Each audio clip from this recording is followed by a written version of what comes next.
Welcome to the latest Q&A for the Greater Birmingham Chamber of Commerce.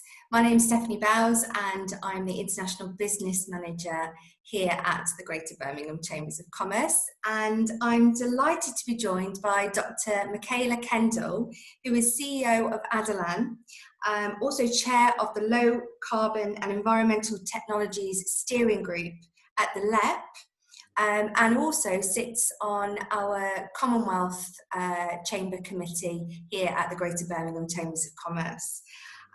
So welcome, Dr. Michaela, and obviously today we're going to be talking all around green recovery and how businesses can get involved, and obviously it's quite a hot topic that everyone is wanting to know more about these days. So kind of great to have you with us this morning. Thank you. Thanks for inviting me. I hope you're well. Yeah, good. Yeah, considering. Strange times. Yeah, very strange. Yeah. All right. So just to kind of kick off then. So what is green recovery and why do we need one? Right. So that's reasonably easy. I think everybody's aware of COVID-19 and it's really broken business as usual. So it's been a really dramatic change especially for businesses who've had a really hard time, especially in some sectors. And what was interesting around the COVID pause, which is, unprecedented as everybody knows, is that we actually had a chance to pause and reflect on, whether we were all going in the right direction, whether things that we would want to come back and change, other things that we could do better. And I think that with that pause really came a chance to pivot and really pivot towards a more green economy. And I think that's what people really recognised was important during lockdown. And it was, it came from all sorts of different directions, like from developing countries. They didn't have any air pollution for the first time. And in Britain, you could hear birdsong and there's less traffic noise. And so there are lots of reasons for it, but I think people just became more aware and valued things and were grateful for things. So we were also already looking for an exit from the carbon economy, because obviously climate change was really becoming the crisis to deal with in the next few decades. So in terms of actions, then we were already looking to reduce carbon emissions. And then there are things like the clean air zone in the city centre where, people understood that the impacts of those air pollutants that we generate through our activities were actually having a significant impact on everybody's lives and especially on children's health in particular, and old people's health. So I think this kind of movement is around understanding what we were doing and knowing that things needed to change, and having this pause where we decided how it could change. And then now the green recovery is really about that kind of build back better. How would we like to move forward? And then what are the growth opportunities for businesses that's associated with that? And how can the government or businesses themselves or the public support that? So that's how I see the green recovery at the moment. Fantastic. And okay, from your point of view then, who is driving the Midlands at the moment, and how can businesses out there get involved, in supporting this? And that's one of the difficult things when you hear about things like the green recovery. It sounds like somebody else is doing it, or that there's no way, you don't understand how you can interact with it. So I think one thing we can do today is really clearly signpost to people how they can become part of that. And the best way of doing it is getting involved and in contact with people who are already active. And so there is the Low Carbon and Environmental Technologies Steering Group, which is at the LEP, at the Greater Birmingham Solihull LEP. And that is now active. It's created a low carbon action plan. And there are a number of businesses. It's a business-led steering group, so that makes it quite different. It's working on the supply chain of the green recovery side, not just the demand side, which is more about regulation and setting standards for carbon and other pollutants and other standards within the environmental sector. But that steering group is already active and has prioritised what we should start with in the Midlands. But it needs more input from businesses. And so, if there's one place I would really signpost it, it's that, to get engaged with that, and understand what can be done locally. And we've already identified a number of strengths in the region. So there are things like hydrogen and fuel cells. That's an area that I work in, and I'm really passionate about that. There are things like biofuels, which this region has got a really strong reputation in. There's obviously manufacturing, which, you know, can be done in a greener way. The energy that's required for that could be generated in a cleaner way. Transport, you know, and everything around transport, Birmingham being a massive transport hub, and, you know, so the rail, aerospace, heavy goods and freight, and a distribution hub, and then road transport, so passenger vehicles and buses. And so I think there's lots of strengths that we've already identified, and that's what we're kind of working on within that steering group. And then obviously in the Chambers of Commerce is now a policy officer for sustainability, which is fantastic. It just started last week, and really glad to see him. Obviously there's been activities in the Chamber for a while, but it's nice to have a sort of focal point for that, and then joining all of those activities up together. And what I think the Chamber can really do is brings the businesses together. And what I've seen in the green recovery so far, and lots of the policy making around the green recovery, it really needs the voice of those, especially small and medium-sized enterprises, the SMEs, but also the bigger businesses, to come in and support these initiatives and to work together. And that will, in my belief, create that growth, and the growth, not just economic growth, but also growth in jobs that people need to see and really want to see. So in a way, it's a kind of, it's a good initiative to get involved with for businesses, I believe. And yeah, the more the merrier at this point, I think. Brilliant.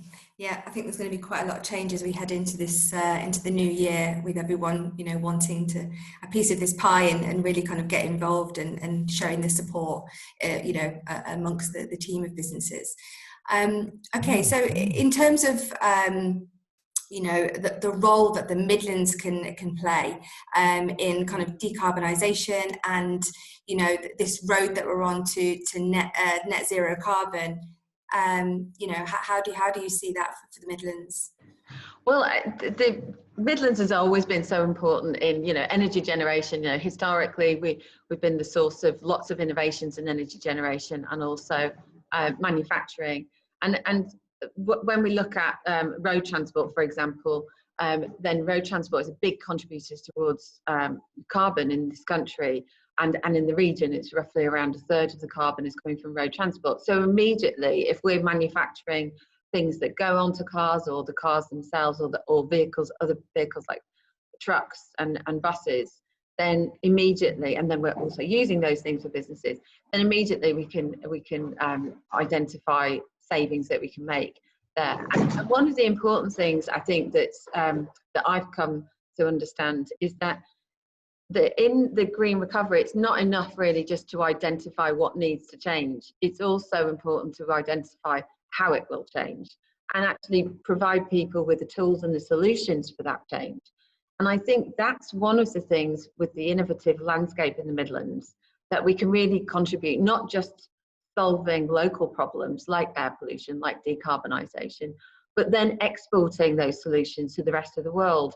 And the important thing for me about the Midlands is it is this unique, really advanced, innovative manufacturing and development landscape. And you just don't get those skill sets everywhere. You just don't get those manufacturing businesses everywhere. So I think it's really a unique opportunity for this region to focus on that manufacturing aspect, and the agility of the manufacturing businesses that are in the region really lend itself to change. You know, they can actually adapt and provide those solutions. So for me, it's really, it's the perfect region for developing business like ours, which is you know, aiming to manufacture in the Midlands, and not just invent things and then, you know, allow them to go abroad to be manufactured, but to reshore that manufacturing and make sure that we're creating the jobs that people need, and that supports the communities, and also in the same process solves those problems that we really care about in day-to-day life, like, you know, air quality and carbon. So we've got a really important role to play, I believe. Brilliant. Okay, and I guess if we had to narrow it down to kind of a USP for the Midlands when it comes to net zero. Yeah, I think it's around our innovation. So we innovate, and then that can scale up here. So the very early scaling up can be done here to prove technologies and to prove the ability of those technologies to solve the problems that they purport to solve, right? So within the university landscape, we've got these ideas that are coming out, emerging and spinning out. We're a spin-out company from actually Keele University originally, but then very much associated with Birmingham University. And now we work with Aston University and Birmingham City University. But that innovation landscape is one step of the process of commercializing a technology and a solution. And really now it needs to go into those businesses and for those businesses to scale up. And really, so the USP for me is about that scale up process, and then the ability to deliver mass manufacturing if that technology proves itself and the solution is able to, you know, deliver. So yeah, that's definitely the USP. The other USP, I think, is that the rollout potential is there. So you've innovated, you've scaled up, you're at mass manufacture, but you can also roll out at scale those technologies, you know, publicly funded, often through things like HS2 with Commonwealth Games, through WMCA. You've got enormous public resource that can support the rollout of those technologies, and therefore, you know, really guarantee the impact. So that's it for me. You kind of, the Midlands kind of covers all of those really important steps in delivering a solution to market, and that's what, for me, we have to concentrate on. So yeah, I'm really excited about, especially the role of Birmingham, because I think Birmingham's got an energy to it. It feels like it's growing, and you know, there's a dynamism here at the moment, and we want to see that supported by digitalization and rolling out. So we've got a lot of young people that are really passionate about environmental issues and will really support those businesses to deliver. So I think, yeah, there's just all the right ingredients to deliver. So we've all got a part to play in this. So for businesses out there, kind of, you know, wanting to get involved and understand how they can do that, what would you say to them? You know, how can they get involved in this green industry agenda? Yeah, so I mean, if they're not familiar with that space themselves, and I'm sure they are increasingly familiar with regulations, and it can feel a bit negative. You know, it can feel like just another thing to do, or, you know, oh no, why do we have to do that? I think one of the things is you can just join one of these groups or come along to one of the activities of the groups, and that's at the Chamber or at the Low Carbon Environmental Technologies Steering Group, and really try to engage with that community to understand what can be done in a positive way. And so it doesn't feel like, you know, just another thing to do. The activities at the moment are still sort of ramping up because the funding is not quite here from Whitehall. I think that's important that London does release funds into the Midlands to enable that and facilitate that process. So I imagine that this will increase over time, and that the investment locally will promote those kinds of activities. Obviously, with Boris's 10-point plan a couple of weeks ago, then it looks like there will be funding that goes into that. We're expecting an energy white paper imminently. We've got a hydrogen strategy document that's going to be published in the spring. So there are a number of initiatives, and then we've got COP26 meeting in Glasgow next November, where, you know, the world will focus on on the UK and its ability to commit to these longer term targets and potentially lead in policy development. So I think there'll be a learning curve over the next 6 months for businesses that are not engaged already. And then there will be increasingly activities. The policy officer at the Chamber, I know, is going to be starting to arrange more activities.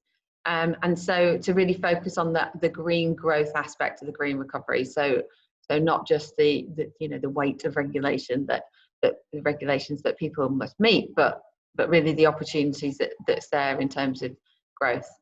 There's also the Commonwealth Chamber as well. I know that sustainability is really high up on their agenda as well. And I think that if you look towards the developing world and the rapidly developing world, then everybody knows that a low carbon technology is required, and things like batteries and fuel cells and biofuels and all of the things that we do so well locally, then there's opportunity there as well for activities and initiatives that will promote sustainable growth via export. So that's a newly established, or I know this just it's been established for a while actually, but they're doing their strategy. So I think that will start also to emerge in the new year. So yeah, there's a number of initiatives depending on the type of business. And if you've got a green technology, or you've got an idea for one, or got a business that's just a fledgling business, then there are a number of incubators that you can join, which are focused now on green energy technologies. I know there's one at NatWest, there's one a 5G, one that WMCA run. There are actually quite a few now incubators. A steam house at BCU is a fantastic incubator at Millennium Point. So there are a number of incubators where you can go, even as a one-man band, or you just think, oh, this is something that I really care about and I want to pursue. And you can find out more information there about how to grow your business through those different initiatives. And there is some small funding available through some of those initiatives, and there's a lot of mentoring and support as a business. So yeah, it depends what stage you're at, I guess. If you're a bigger business and you're an adopter of green technology potentially, then there really are a wealth of small businesses around. And again, I would go to the low carbon environmental technologies steering group, because that is a business-led initiative dominated by smaller businesses, but it does have the bigger businesses like National Grid and Cadent and other larger businesses engaged. So that's more of an ecosystem where there is, as a big business, you can find out the experience of those bigger businesses working with smaller businesses, or you can find specific environmental technologies and solutions that you require, and you can maybe have a look at the range that's available. So yes, so there's actually quite a lot you can actively do and to engage with the green recovery today. But I do think it will increase in the first 6 months of next year. I expect that to be a really active period. Yeah, I think, here at the Chamber, as you said, obviously our newest appointment in our policy team supporting sustainability, but we will really be kind of ramping up our, knowledge and supporting events around this green recovery agenda. So, but yeah, that kind of led me to my last point about, the resource. But obviously, as you said, there is so much out there that people can get involved in it and find out about. But yeah, so if you have any kind of, if there are any businesses out there and you want to hear and get involved a bit more, you can obviously come through to us at the Chamber, and obviously then we can potentially make introductions with yourself, Michaela, and your team. But yeah, if there's any kind of last bit of thought, piece of advice around this today. Yeah, I think the main thing for me at the moment is investment into those technologies and into those businesses and into the region. So I think that's the bit that we can all work on. And I think that the region's got this capacity and potential. I think what then needs to happen is that needs to be enabled and facilitated by investment. And that can come through regional activities like WMCA and or Midlands Engine or through Whitehall. But it's really critical at this point to be asking central government to be investing in the Midlands, because there are lots of loud voices from other regions around the country, and I think it's really important to build consensus now in this region to have a very strong voice in that conversation.